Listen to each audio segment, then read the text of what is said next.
کراچی کی معروف سیاسی و سماجی شخصیت حنید لکھانی ڈینگی کے باعث انتقال کر گئی ہیں۔ وہ ڈینگی وائرس سے متاثر ہونے کے بعد وینٹی لیٹر پر تھے۔ اقرا یونیورسٹی کے رجسٹرار کی جانب سے تصدیق کی گئی ہے کہ حنید لکھانی کئی دنوں سے ڈینگی میں مبتلا تھے اور کراچی کے نجی ہسپتال میں زیر علاج تھے۔ پاکستان کے اندر اکیڈمیا اور انسائکلوپیڈیا کا روشن باب اپنے خالق حقیقی سے جا ملا۔ حنید لکھانی اقرا یونیورسٹی کے مالک اور ڈین بھی تھے اور ساتھ ساتھ سماجی کارکن بھی تھے۔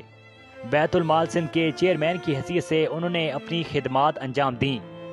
پاکستان بھر کے اندر خاصی اہمیت کے یہ حامل رہے۔ گزشتہ کئی دنوں سے حنید لکھانی ہسپتال میں زیر علاج تھے۔ پاکستان کے اندر سماجی کاموں میں کلیدی کردار ادا کرنے والی اہم شخصیت تھے۔ سیاسی و سماجی شخصیات نے حنید لکھانی کی وفات پر گہرے دکھ کا اظہار کرتے ہوئے کہا کہ اللہ پاک ان کے لواحقین کو صبر جمیل عطا فرمائے۔ حنید لکھانی پاکستان بھر میں خاصی اہمیت کے حامل شخص تھے۔ حنید لکھانی پاکستان کے اندر سماجی کاموں میں کلیدی کردار ادا کرنے والی اہم شخصیت تھے۔